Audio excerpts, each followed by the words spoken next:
ஆண்டவராகிய இயேசு கிறிஸ்துவின் இனிய நாமத்தில் விசன் ஆஃப் ரிவைவல் ஊழியங்களின் சார்பாக உங்கள் யாவரையும் இந்த நிகழ்ச்சிக்கு அன்போடு கூட வரவேற்கிறேன், வாழ்த்துகிறேன். இந்த நாளில் நம் தியானம் பண்ணும்படியாக எடுத்துக்கொண்ட வேத பகுதி மத்தேயு எழுதின சுவிசேஷம். அதிலே 16வது அதிகாரத்திலே 27வது வசனம், மனுஷகுமாரன் தம்முடைய பிதாவின் மகிமை பொருந்தினவராய் தம்முடைய தூதரோடு கூட வருவார். அப்பொழுது அவனவன் கிரியைகளுக்கு தக்கதாக அவனவனுக்கு பலன் அளிப்பார். இந்த வசனம் அடிக்கடி நாம் வாசிக்கிற ஒரு வசனம்தான். மனுஷகுமாரன் பிதாவின் மகிமை பொருந்தினவராய் தூதர்களோடு கூட வருவார். ஒரு நாளிலே ஆண்டவராகிய இயேசு கிறிஸ்து மகிமையாய் பூமியின் மேலே அவருடைய வருகையிலே வரும்பொழுது பூமியின் ஜனங்களெல்லாம் அவரை பார்த்து புலம்புவார்கள் என்று சொல்லப்பட்டிருக்கிறது. பிதாவின் மகிமை பொருந்தினவராய் அவர் ஒரு நாளிலே பூமியை நியாயந்தீர்க்க வரப்போகிறார். அந்த வசனத்தினுடைய கடைசி பகுதியை பார்க்கும் பொழுது, அப்பொழுது அவனவன் கிரியைகளுக்கு தக்கதாக அவனவனுக்கு பலன் அளிப்போம். வெளியே சில மனிதர்களை நம்ம வெளியிலிருந்து பார்க்கிறோம், அவர்கள் மிகுந்த நல்லவர்களாய் தெரிகிறார்கள். ஆனால் அந்தரங்கத்திலே அவர்கள் ஆண்டவருக்கு பிரியமல்லாத அநேக காரியங்களை, ஆண்டவர் வெறுக்கிற காரியங்களை செய்து கொண்டிருக்கலாம், நமக்கு தெரியாது. ஆனால் இருதயங்களின் உள்ளிந்திரியங்களை ஆராய்ந்து அறிகிற கர்த்தர், அவருக்கு முன்பாக ஒன்றும் மறைவாயிருக்காது. எல்லாம் அவருக்கு முன்பு வெளியரங்கமாய் நிர்வாணமாய் இருக்கிறது என்று வேதம் சொல்லுகிறது. அவருடைய கண்கள் எல்லாவற்றையும் கவனித்துக் கொண்டிருக்கிறது. அவர் தீர்ப்பிட்டால் அந்த தீர்ப்பு நீதியாயிருக்கும், நியாயமாயிருக்கும். அநியாய தீர்ப்புகள் அவரிடத்திலிருந்து புறப்படாது. என்னை கேட்கிற பிரியமானவர்களே, இந்த இடத்திலே நம்ம பார்க்கிற ஒரு காரியம், அவனவனுடைய கிரியைகளுக்கு தக்கதாக அளிக்கும். நம்ம இதை குறித்து நிறைய வசனங்கள் இருக்கிறது வேதத்தில். அவனவனுடைய கிரியைகளுக்கு தக்க நான் அளிக்கும் பலன் என்னோடு கூட வருகிறது. இப்படி மொத்தத்தில் திருப்பி திருப்பி பல இடங்களிலே இது சொல்லப்பட்டிருக்கிறது. கிரியைகள், நாம் செய்கிற செயல்கள், நாம் வாழ்கிற வாழ்க்கை, எப்படிப்பட்ட வாழ்க்கை வாழ்கிறோம், என்னென்ன செய்கிறோம், எப்படி பேசுகிறோம், நம்ம பிஹேவியர், நம்மளுடைய மைண்ட் செட்டப், நம்மளுடைய சிந்தனைகள், எண்ணங்கள், மனநிலைகள், ஒவ்வொரு காரியத்தை நம்ம எப்படி எடுத்துக்கொள்கிறோம், எப்படி பார்க்கிறோம், எல்லா காரியம். ஆங்கிலத்தில் அதைத்தான் பர்சனாலிட்டின்னு சொல்கிறாங்க. ஒரு மனுஷனுடைய குணாதிசயங்கள், இயல்புகள், நேச்சர். தேவனுக்கென்று இயல்பான ஒரு குணாதிசயங்கள் இருக்கிறது. தேவ சுவாபங்கள் என்று பார்க்கும் பொழுது வேதத்தில் ஒரு ஏராளமான காரியங்கள் கொடுக்கப்பட்டிருக்கிறது. மனதுருக்கம் உள்ளவர், இரக்கம் உள்ளவர், நீடிய சாந்தம் உள்ளவர், தயவுள்ளவர், இப்படி நிறைய கொடுக்கப்பட்டிருக்கிறது. அதே போல ஒரு தேவ மனுஷன் எப்படி இருக்க வேண்டும், அவனுடைய குணாதிசயங்கள் எப்படி இருக்க வேண்டும் என்றும் கொடுக்கப்பட்டிருக்கிறது. ஆகையினாலே அவர் தூதர்களோடு வருகிற காரியம், ஆண்டவருடைய வருகை ஒரு தேவ ஜனங்களால் எதிர்பார்க்கப்படுகிற ஒரு காரியம்தான். நிறைய ஜனங்கள் ஆண்டவர் எப்போ வருவார் வருகிறது, சந்தோஷம்தான். ஆனால் அவர் வரும்பொழுது ஒரு காரியம் நடக்கிறது. அவனவனுக்கு அவர் அளிக்கும் பலன் அவரோடு கூட வருகிறது. அதுதான் நம்ம சற்று யோசித்து பார்க்க வேண்டும்.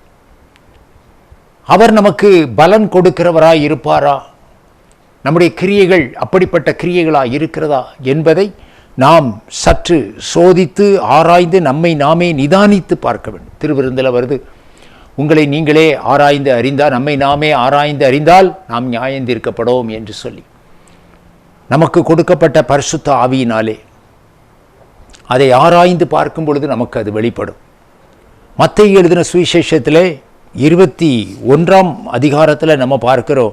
21ஆம் அதிகாரத்தில் இதில் 31வது வசனத்தில் இயேசு அவர்களை நோக்கி, ஆயக்காரரும் வேசிகளும் உங்களுக்கு முன்னே தேவனுடைய ராஜ்யத்திலே பிரவேசிக்கிறார்கள் என்று மெய்யாகவே உங்களுக்கு சொல்லுகிறேன் என்று ஆண்டவர் உறுதியாய் ஒரு காரியத்தை சொன்னார்.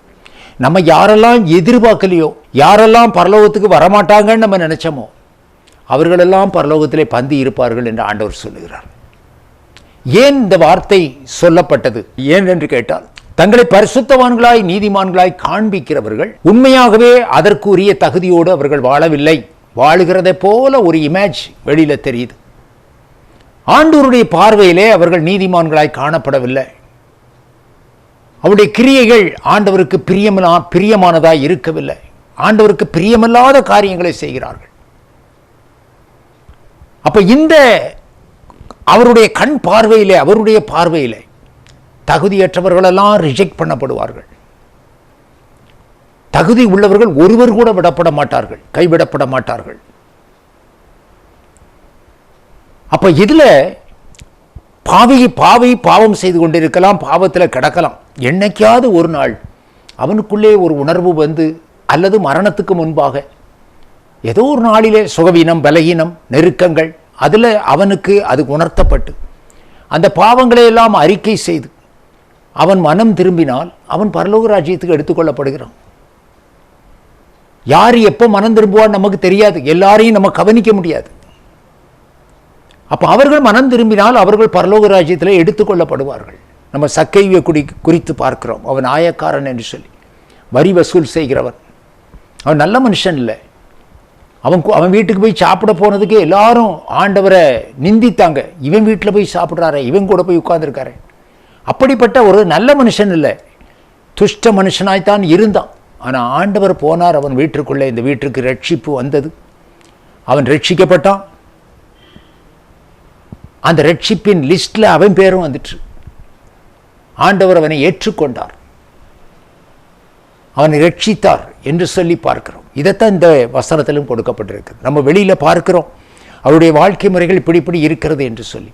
ஆனால் ஒரே இரவில், ஒரு நாளில் அவர்கள் கண்ணீரோடு தேவ சமூகத்தில் விழுந்தா அவருடைய குற்றங்கள் மன்னிக்கப்படும். ஆனால் ஆண்டவருடைய பிள்ளைகள் என்று சொல்லுகிற ஜனங்கள் வாழ்க்கையை சரியா ஆண்டவருக்கு பிரியமானபடி வாழாதபடி அவர்கள் இஷ்டம் போல வாழ்ந்து கொண்டு நாங்கள் தேவனுடைய பிள்ளைகள், தேவனுடைய ஜனம் என்கிற ஒரு பெருமையிலே அவர்கள் இருப்பானால் அவர்கள் கைவிடப்படுவார்கள் என்றும் சொல்லி வேதத்தில் சொல்லப்பட்டிருக்கிறது. நாங்கள்லாம் தேவ ஜனங்கள், நாங்கள்லாம் ரட்சிக்கப்பட்ட பிள்ளைகள் என்கிற அந்த ஒரு குணாதிசயத்திலே அவர்கள் ஒரு சரியான சாட்சி இல்லாத வாழ்க்கை வாழாமல் இருப்பார்களானால் அவர்கள் கைவிடப்படுவார்கள் என்று சொல்லப்படுகிறது.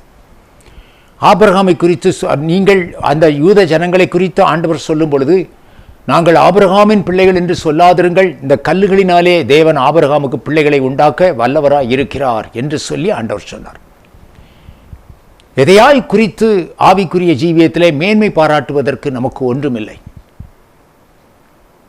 ஆண்டவருக்கு சித்தமானதை செய்ய வேண்டும், ஆண்டவருக்கு பிரியமானதை செய்ய வேண்டும். நம்முடைய கிரியைகள் ஆண்டவருக்கு பிரியமானதாய் காணப்பட வேண்டும். நற்கிரியைகளை செய்ய பக்தி வைராக்கியம் உள்ளவர்களாய் இருக்கும்படி நம்மை ஆண்டவர் தெரிந்து கொண்டார் என்று சொல்லி வேதத்தில் பார்க்கிறோம். நம்ம ரட்சிக்கப்பட்ட பிறகு முந்திய காலங்களிலே நம்ம வாழ்ந்த வாழ்க்கையை போல நம்ம வாழாதபடி தேவனுக்கு பிரியமான காரியங்களை செய்கிறதிலே கவனம் உள்ளவராய், கருத்துள்ளவர்களாய் காணப்பட செயல்கள், நற்செயல்கள், குட் டீட்ஸ் நம்மிடத்திலே காணப்பட வேண்டும் என்று ஆண்டவர் விரும்புகிறார். இதெல்லாம் ஆண்டவர் விரும்புகிறாரோ அல்லது எதிர்பார்க்கிறார்களோ அதையெல்லாம் நம்மிடத்திலே காணப்பட வேண்டும் என்று ஆவலோடு நம்மை உற்று நோக்கி கொண்டிருக்கிறார். எதுவும் ரட்சிக்கப்பட்டு ஆண்டவரிடத்தில் வந்த பிறகு இன்னும் அதிகமாய் ஆண்டவர் நம்மை கவனமாய் கவனித்து கொண்டிருக்கிறார்.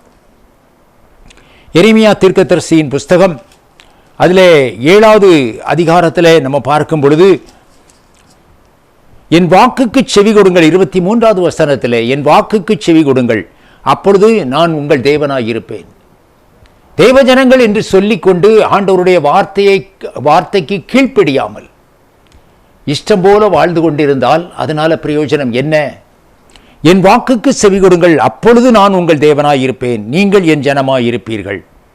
நான் உங்களுக்கு கற்பிக்கும் எல்லா வழிகளிலும் நீங்கள் உங்களுக்கு நன்மை உண்டாகும்படி நடவுங்கள் என்கிற சுவிசேஷத்தையே அவர்களுக்கு சொல்லி கட்டளையிட்டேன் என்று சொல்லப்படும். உங்களுக்கு நன்மை, உங்களுக்கு கற்பிக்கும் எல்லா வழியிலும் நீங்கள் உங்களுக்கு நன்மை உண்டாகும்படி நடவுங்கள் என்கிற விசேஷத்தையே அவர்களுக்கு சொல். இதைத்தான் நான் சொல்லியிருக்கேன். அவங்களிடத்தில் எதிர்பார்க்கிற காரியம் ஒன்றுமில்லை. நான் உங்களுக்கு கற்பிக்கும் எல்லா வழிகளிலும் நீங்கள் உங்களுக்கு நன்மை உண்டாகும்படி நடவுங்கள். ஆண்டவர் கற்பிக்கிற வார்த்தைகள், ஆண்டவரிடத்திலிருந்து வருகிற வெளிப்படுகிற வார்த்தைகள், குறிப்பாக உங்களுக்கு நேராய் கிராஸ் பண்ணி உங்களுக்கு நேராய் வருகிற தேவனுடைய வார்த்தைகள். அந்த வார்த்தைகளுக்கு நீங்கள் முற்றிலும் கீழ்ப்படிய வேண்டும், அதன்படி நடக்க வேண்டும், வாழ வேண்டும் என்று ஆண்டவர் எதிர்பார்க்கிறார். வேத வசனங்கள் எல்லா இடங்களிலும் எழுதி போடப்பட்டிருக்கிறது. செவர்களில் எழுதியிருக்கிறார்கள். போகிற இடம்லாம் நம்ம கண்ணில் படும். காரில் போகும்போது காரில் பின்னால் வசனம் எழுதியிருக்கும், நம்ம கண்ணில் படும். வேதத்தை படிக்கும் பொழுது அந்த வசனங்கள், சில வசனங்கள் நமக்கு தெளிவாய் நம்மோடு கூட இடைப்படும். பிரசங்கம் கேட்கும் பொழுது அந்த ஆண்டவருடைய வார்த்தையை நம்ம கேட்கிறோம், சில வார்த்தைகள் நம்மை தொடும். இப்படியெல்லாம் நமக்குள்ளே அந்த வார்த்தைகள் நம்முடைய வாழ்க்கையிலே பல விதத்தில் கிராஸ் பண்ணுது. அப்போ அப்படி கிராஸ் பண்ணும் பொழுது அந்த வார்த்தைகளுக்கு நம்ம கீழ்ப்படிந்து அதன்படி எல்லா வழியிலும் நீங்கள் உங்களுக்கு நன்மை உண்டாகும்படி நடவுங்கள். அதன்படி நம்ம நடந்தால் நமக்கு நன்மை உண்டாகும், ஆசீர்வாதம் உண்டாகும். ரட்சிக்கப்பட்ட ஜனங்களும் அநேக ஜனங்கள் இன்னும் பலவிதமான நெருக்கங்களிலே அவர்கள் காணப்படுகிறத பார்க்கிறோம், போராட்டங்களிலே இருக்கிறத பார்க்கிறோம். என்னை கேட்கிற பிரியமானவர்களே, கர்த்தருடைய வார்த்தைக்கு கீழ்ப்படியுங்கள், உங்களுக்கு நன்மை உண்டாகும் என்று வேதம் சொல்லுகிறது. இந்த இடத்துல உங்களுக்கு நன்மை உண்டாகும்படி நடவுங்கள். உங்களுக்கு நன்மை உண்டாகணும்னா ஆண்டவருடைய வார்த்தைக்கு கீழ்ப்படிங்க, ஆண்டவருடைய வசனத்திற்கு கீழ்ப்படிங்க. ஆண்டவர் அநேக ஆசீர்வாதங்களை இந்த ரட்சிக்கப்பட்ட பிள்ளைகளுக்கு, அதாவது புதிய ஏற்பாட்டின் பரிசுத்தவான்களுக்கு ஆண்டவர் ஒரு பெரிய ஏராளமான வாக்குத்தத்தங்களையும் ஆசீர்வாதங்களையும் ஆண்டவர் வைத்திருக்கிறார். ஆனாலும் அந்த ரட்சிப்பை பூரணப்படாதபடி நம்முடைய கிரியைகள் அவரை விட்டு நாம் விலகுகிறதாய் நம்ம வேதத்தில் பார்க்கிறோம். அவர்கள் வார்த்தைகளினால அவர்கள் என்னிடத்தில் சேருகிறார்கள், உதடுகளினாலே சேருகிறார்கள், ஆனால் கிரியைகளினாலோ என்னை மறுதலிக்கிறார்கள் என்று. நம்ம பேசுகிற வார்த்தையும் அல்லது கேட்கிற வார்த்தையும் அதற்கு நேர்மாறாய் நம்முடைய ஜீவியம் இருக்குமானால் நம்முடைய வாழ்க்கை ஆண்டவருக்கு பிரியமானதாய் காணப்படாது. ஒழுங்காக ஆலயத்திற்கு செல்லலாம், வேதத்தை வாசிக்கலாம், கூட்டங்களுக்கு போகலாம், ஜெபங்களில் பங்கெடுக்கலாம், எல்லாம் செய்தாலும் அந்த வார்த்தையின்படி நாம் வாழாவிட்டால் அதனால நமக்கு பிரயோஜனம் என்ன? ஒரு பிரயோஜனமும் கிடையாது. எசேக்கியேல் தீர்க்கதரிசியின் புஸ்தகத்திலே 33வது அதிகாரத்தில் நம்ம பார்க்கிறோம், 31வது வசனம். எசேக்கியேல் தீர்க்கதரிசியின் இடத்துல ஆண்டவர் சொல்லுகிற ஒரு காரியம், ஜனங்கள் கூடி வருகிற வழக்கத்தின்படி உன்னிடத்திலே வந்து உனக்கு முன்பாக என் ஜனங்கள் போல உட்கார்ந்து உன் வார்த்தைகளை கேட்கிறார்கள், ஆனாலும் அவர்கள் அவைகளின்படி செய்கிறதில்லை என்று சொல்லப்பட்டிருக்கிறது. எசேக்கியேல் தீர்க்கதரிசியோடு ஆண்டவர் பேசுகிறார். அது என் ஜனங்கள் போல, தேவ ஜனங்கள் போல அவர்கள் உன்னிடத்திலே வந்து உட்காருகிறார்கள், உன் முன்னால் உட்காருகிறார்கள், நீ சொல்லதெல்லாம் அவங்க கவனமாய் கேட்கிறார்கள். ஜனங்கள் கூடி வருகிற வழக்கத்தின்படி உன்னிடத்தில் வந்து உனக்கு முன்பாக என் ஜனங்கள் போல் உட்கார்ந்து உன் வார்த்தைகளை கேட்கிறார்கள், ஆனாலும் அவைகளின்படி செய்கிறதில்லை. அப்போ அந்த வார்த்தைகளெல்லாம் கேட்கிறவர்கள் நீதிமான்கள் அல்ல.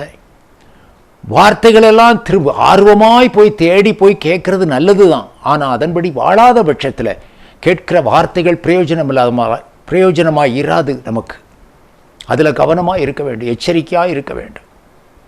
சத்தியத்தின் மேல் சத்தியம், வசனத்தின் மேல் வசனம், இன்னும் ஆழமான பிரசங்கம், இன்னும் ஆழமான சத்தியம், இப்படி பேசுகிறவர்கள் உண்டு. நாம் இதுவரையில் அறிந்திருக்கிற சத்தியத்தின் படி நம்ம வாழ்க்கை இருக்கிறதா? நம்ம ஆண்டவருக்கு பயந்து வாழ்கிறோமா? ஆண்டவருடைய கற்பனைகளை கை கொள்ளுகிறோமா? ஆண்டவருக்காக ஒரு சாட்சி உள்ள வாழ்க்கை வாழுறோமா? இது ரொம்ப முக்கியம். வசனங்களை கேட்கலாம், பைபிளை வாசிக்கலாம், கூட்டங்களுக்கு போகலாம், சபைகளுக்கு போகலாம். ஆனாலும் ஒரு சபையிலே ஒரு 100 பேர் விசுவாசிகள் இருக்கிறதாக நம்ம வைத்து கொண்டால் அந்த 100 பேரில் எத்தனை பேர் அந்த கற்பனைகளின்படி செய்ய தங்களை அர்ப்பணித்திருக்கிறார்கள்? ஒப்பு கொடுத்து அதற்கு கீழ்ப்படிய தங்களை ஒப்பு கொடுத்தவர்கள் எத்தனை பேர்? ஆண்டவருக்கு பிரியமான காரியங்களை எல்லாம் செய்து அந்த வசனத்தின்படி தங்களை சுத்திகரித்து சொந்த வாழ்க்கையில் உள்ள ஒவ்வொரு காரியத்தையும் உணர்ந்து ஆராய்ந்து பார்த்து ஆண்டவரோடு சீர்பொருந்தி ஆண்டவருக்கு பிரியமான காரியங்களை எல்லாம் விட்டு விலகி மரண பரியந்தம் அந்த சுத்திகரிப்பின் அனுபவத்திலே, ரட்சிப்பின் அனுபவத்திலே காணப்படுகிறவர்கள் முடிவு பரியந்தம் நிலைத்திருப்பவன் ரட்சிக்கப்படுவான். அப்படி கவனமாய் கருத்தாய் அந்த ரட்சிப்பிற்குள் ஏற்ற பரிசுத்தவான்களாய்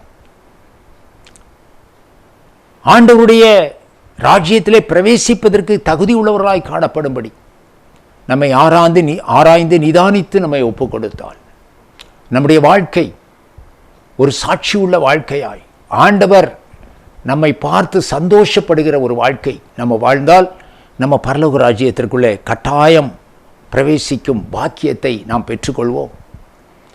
இல்லாத பட்சத்திலே நம்ம செய்கிற செயல்கள் எல்லாம் விருதாவாய் இருக்கும், வீணாய் இருக்கும். சில பேர் வீட்டிலேயே இருக்க மாட்டாங்க. அங்கே கூட்டம், இங்கே கூட்டம், அங்கே போகிறேன், இங்கே போகிறேன், நேரமில்லாத அளவுக்கு கூட்டங்களுக்கு போவார்கள். ஆனால் சொந்த வாழ்க்கையிலே சாட்சி இருக்காது. வசனத்திற்கும் அவங்க வாழ்கிற வாழ்க்கைக்கும் சம்பந்தம் இருக்காது. அப்படி இருந்து ஒரு பிரயோஜனமும் இல்லை. நம்ம வாழ்கிற வாழ்க்கை முக்கியம். ஞாயிற்றுக்கிழமை நம்ம ஆலயத்துக்கு போகிறோம், பிரசங்கத்தை கேட்குறோம், வசனத்தை கேட்குறோம். அந்த மீதி உள்ள அந்த 6 நாட்கள் நம்ம வாழ்கிற வாழ்க்கை தான் நம்ம பரலோகத்துக்கு கொண்டு போகுதே தவிர நம்ம கேட்கிற பிரசங்கம் அல்ல. அது நமக்குள்ளே எப்படிப்பட்ட மாற்றத்தை கொண்டு வருகிறது என்பதை தான் ஆண்டவர் பார்க்கிறார். ரொம்ப நல்லா இருந்து இன்னைக்கு பிரசங்கம் என்று சில பேர் சொல்லுவாங்க. சந்தோஷம், இன்னைக்கு அருமையான பிரசங்கம். அந்த பிரசங்கம் நம்முடைய வாழ்க்கையிலே எந்த அளவுக்கு மாற்றத்தை கொண்டு வந்தது, அதுதான் ஆண்டவர் நம்மிடத்தில் எதிர்பார்க்கிற காரியம்.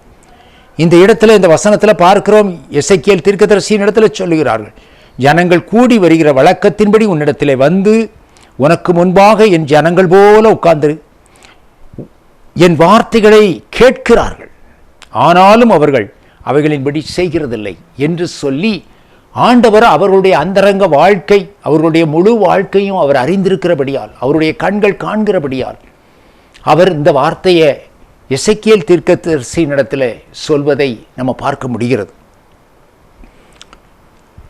இன்னும் அவருடைய ஜனங்களை குறித்து இந்த எசேக்கியேல் தீர்க்கதரிசியின் புஸ்தகத்திலே இதே 5ஆம் அதிகாரத்திலே நம்ம பார்க்கிறோம்.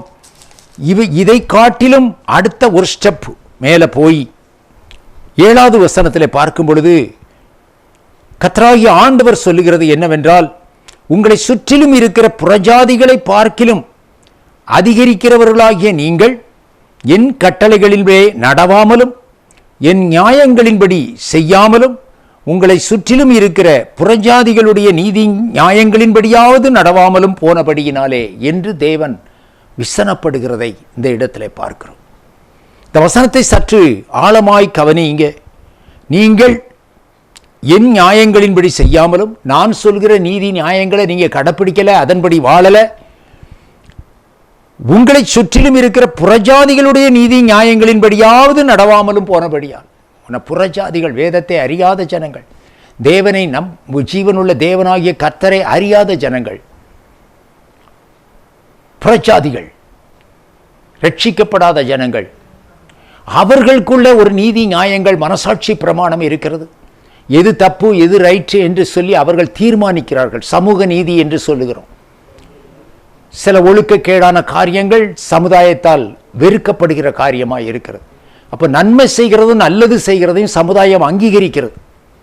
அப்போ அவர்கள்ட நல்லவர்கள் என்று இருக்கிறார்கள். அவர் ரொம்ப நல்ல மனுஷன்னு சொல்லுவாங்க, நல்ல சாட்சி உள்ள மனுஷன். அப்போ அவர் ரட்சிக்கப்படாத மனுஷன்தான், புறஜாதி மனுஷன்தான். ஆனால் அவருக்கு நல்ல பெயர் இருக்கு, அவர் நற்கிரியைகளை செய்கிறார். நீதி நியாயமாய் தன்னுடைய வாழ்க்கையை கொண்டு போகிறார், தன் குடும்பத்தை கொண்டு போறார். நீதி நியாயம் அநியாயம் செய்ய மாட்டேங்கார். அவர் மிக நல்ல மனுஷன் என்று உலகத்தில் பெயர் எடுத்திருக்கிறார்.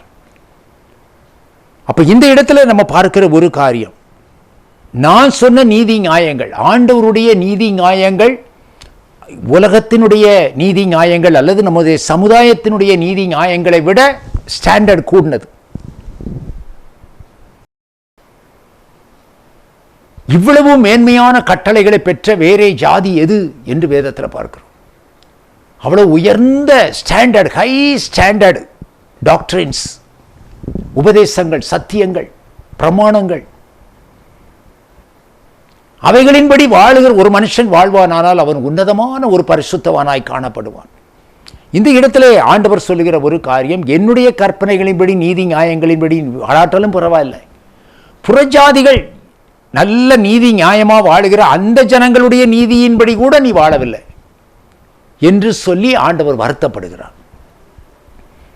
அப்ப சில பேருடைய வாழ்க்கைகள் இப்படியாய் இருக்கிறது. வேதத்தை அறிந்து, வேதத்தை கற்று, பிரசங்கங்களை கேட்டு, சபைக்கு போய் எல்லாம் செய்து கொண்டிருந்தார். ஒரு சாதாரண புறஜாதியான இடத்தில் இருக்கக்கூடிய நீதி நியாயம் கூட இவனுடைய வாழ்க்கையில இல்லை.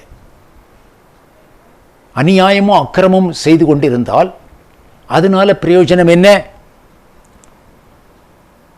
நம்முடைய கிரியைகளுக்கு தக்க பலனளிக்கிற ஒரு தேவன், நியாய தீர்ப்பு இருக்கிறது. புறஜாதிகள் நம்முடைய நியாயப்பிரமாணத்தை அறியாமலே அதன்படி வாழ்ந்தால் அந்த நியாயப்பிரமாணம் அவர்கள் இருதயத்திலே இருக்கிறதாய் அவர்கள் காண்பிக்கிறார்கள் என்று சொல்லி வேதத்தில் பார்க்கிறோம். அவங்க செய்கிறார்கள், அது தெரியாது, யார் சொல்லிக் கொடுத்தான்னு தெரியாது. நீதி செய்கிறார்கள், நியாயம் செய்கிறார்கள், மற்றவர்களுக்கு உதவி செய்கிறார்கள். ஒரு ஹெல்பிங் டெண்டன்சி இருக்கு அவங்ககிட்ட. ஓடி போய் உதவி செய்கிறாங்க கஷ்டப்படுறவங்களுக்கு. நல்ல குணசாலியான ஸ்திரீயாக, மனுஷனாய் காணப்படுகிறார்கள். அப்படி என்றால் அவர்களுக்கு யாருமே சொல்லிக் கொடுக்காம அவர்களுடைய மனசாட்சியே எது சரி எது தப்பு என்று அவர்களுக்கு உணர்த்தப்படினாலே அவர்கள் ஒரு நீதிமான்கள் என்று சொல்லி சமுதாயத்தில் அங்கீகரிக்கப்படுகிறார்கள். அப்ப அவர்கள் நியாயப்பிரமாணத்தை அறியாமலே அவர்கள் நியாயமாய் வாழ்கிறார்கள். நம்ம எல்லாவற்றையும் அறிந்து, கற்பனைகளை கற்று தேர்ந்து, வேதத்தை ஆராய்ந்து பார்த்து படித்து, நம்மிடத்திலே அவிதமான நீதி நியாயங்கள் காணப்படாத பட்சத்திலே தேவன் நம்மை புறக்கணித்து போடுவார் என்று வேதத்தில் நம்ம பார்க்கிறோம். அதனால நம்ம இதுல கவனமாக இருக்க வேண்டும்.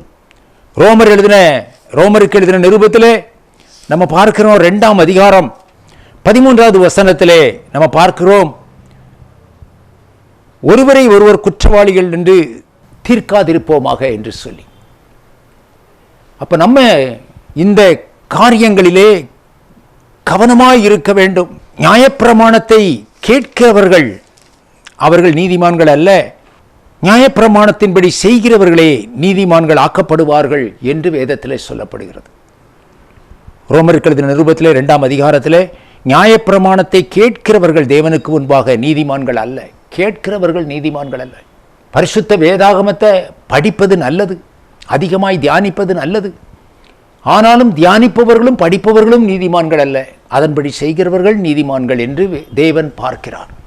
தேவனுடைய பார்வையிலே அதன்படி வாழுகிறவர்கள் நீதிமான்கள் என்று வேதம் நமக்கு தெளிவாய் கற்பிக்கிறது. அப்ப அதில் நம்ம கவனமாய் இருக்க வேண்டும். அவர்கள் நீதிமான்கள் அல்ல, நியாயப்பிரமாணத்தின்படி செய்கிறவர்களே நீதிமான்கள் ஆக்கப்படுவார்கள் என்று சொல்லப்படுகிறது. அப்ப நியாயப்பிரமாணம் இல்லாத புறஜாதிகள் நியாயமாய் வாழ்கிறார்கள், நீதியாய் வாழ்கிறார்கள். அவர்களுடைய நியாயங்களின்படி கூட என்னுடைய ஜனங்கள் வாழவில்லையே என்று சொல்லி தேவன் அங்கலாய்ப்பதை பார்க்க முடிகிறது. இஸ்ரவேல் ஜனங்களை குறித்து நம்ம பார்க்கும் பொழுது, புறஜாதிகள் ஆண்டவர் அருவருக்கத்தக்க பாவங்கள், ஆண்டவரால் அருவருக்கப்படத்தக்க பாவங்களை புறஜாதிகள் செய்து அந்த பாவத்தில் மூழ்கி கிடந்ததுனால தான் அவர்களை கீழ்ப்படுத்தி அல்லது துரத்தி விட்டு கானான் தேசத்தை தன்னுடைய ஜனங்களுக்கு கொடுத்தார். அவருடைய பாவம், எமோரியரின் பாவங்கள் நிறைவடைந்து அவருக்கு மேலே சகிக்க முடியாத நிலை வரும்பொழுதுதான் இவர்கள் கையில் அவர்களை ஒப்பு கொடுத்து கானானை இவர்களை தன்னுடைய ஜனங்களை சுதந்திரிக்க பண்ணுகிறார். அப்ப இதுல நம்ம பார்க்கிற ஒரு காரியம், புறஜாதியாருக்கு ஆண்டவர் இப்படி செய்தாலும் அங்கேயும் ஒரு நீதி, தேவ நீதி இருப்பதை நம்ம பார்க்கிறோம். அவர்களை அழித்து அல்லது அவர்களை துரத்தி இவர்களுக்கு அந்த ராஜ்யத்தை கொடுத்தா அப்பமும் அதுலேயும் தேவ நீதி இருக்கிறது. அவருடைய கிரியைகளை பார்க்கிறார். அவர்கள் நீதி நியாயமாய் வாழவில்லை, பாவம், அருவருக்கத்தக்க பாவங்களையெல்லாம் அவர் செய்து கொண்டிருந்ததினாலே அவர்கள் அழிக்கப்பட்டார்கள் என்று சொல்லி பார்க்கிறோம். நினிவேக்கு ஒரு பெரிய அழிவை ஆண்டவர் கட்டளை இடும் பொழுது அவர்கள் மனம் திரும்பி